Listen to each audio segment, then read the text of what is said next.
जंग में अच्छों की हालत खराब हो जाती है। अमेरिका, इजरायल और ईरान के बीच चले लगभग 40 दिनों के युद्ध ने यह साबित किया है। तीनों पक्षों को भारी नुकसान उठाना पड़ा है, लेकिन सबसे ज़्यादा मार आम लोगों पर पड़ी है। सीज फायर का ऐलान ज़रूर हो गया है, लेकिन ज़मीन पर हालत तब भी आसान नहीं है। युद्ध अपने साथ सिर्फ तबाही नहीं लाता, बल्कि महंगाई, बेरोजगारी और खाने पीने की किल्लत भी लेकर आता है। ईरान में भी यही स्थिति देखने को मिल रही है, जहां आम लोग महंगाई और ज़रूरी सामानों की कमी से जूझ रहे हैं। ऐसे समय में जब पाकिस्तान में ईरान और अमेरिका के बीच शांति वार्ता की चर्चाएं हो रही है, वहीं भारत ने एक बार फिर से इंसानियत का परिचय देते हुए ईरानी लोगों के लिए मदद का हाथ बढ़ाया है।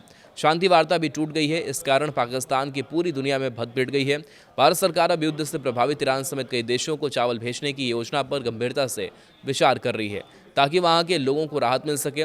भारत में फूड कॉरपोरेशन के गोदामों में इस समय चावल और गेहूं का अधिशेष भंडार है। पंजाब और हरियाणा जैसे राज्यों में नए सीजन की फसल आने वाली है। इससे गोदामों में जगह की कभी एक चुनौती बन रही है। ऐसे में सरकार के सामने यह सवाल था कि इस अतिरिक्त अनाज का क्या किया जाए। इसी के तहत फैसला लिया गया कि ज़रूरतमंद देशों के अनाज भेजकर दोहरी समस्या का समाधान किया जाए। एक तरफ भंडारण का दबाव कम होगा और दूसरी तरफ वैश्विक स्तर पर भारत की छवि मजबूत होगी। दूसरी ओर वेस्ट एशिया में जारी तनाव के कारण सप्लाई चेन बुरी तरह से प्रभावित हुई है। जहाज़ों की आवाजाही पर असर पड़ा है और कई देशों में खाद्य संकट गहराने की आशंका है। इसी को देखते हुए शिपिंग मंत्रालय को भी निर्देश दिए गए हैं कि वे इस बात की योजना बनाएं कि वह कैसे बड़े कार्गो जहाज़ों के जरिए खाद्य सामग्री को प्रभावित देशों तक पहुंचाया जा सके। यहां तक कुछ हाई वैल्यूड फूड आइटम्स के हवाई मार्ग से भेजने पर भी विचार किया जा रहा है। इस पूरे घटनाक्रम में पाकिस्तान की भूमिका भी चर्चा में है।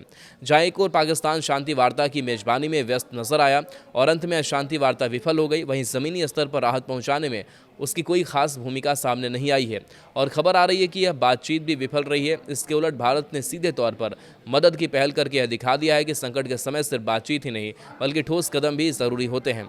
यही वजह है कि भारत की इस पहल को अंतर्राष्ट्रीय स्तर पर भी सराहा जा रहा है। भारत में हर साल बड़ी मात्रा में गेहूं और चावल का उत्पादन होता है।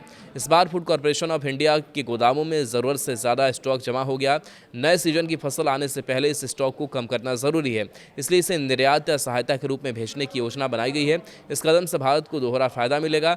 एक तरफ गोदामों में जमा अतिरिक्त अनाज का इस्तेमाल हो जाएगा, जिससे भंडारण की समस्या कम होगी। दूसरी तरफ अंतर्राष्ट्रीय स्तर पर भारत की छवि एक जिम्मेदार और मददगार देश के रूप में मजबूत होगी।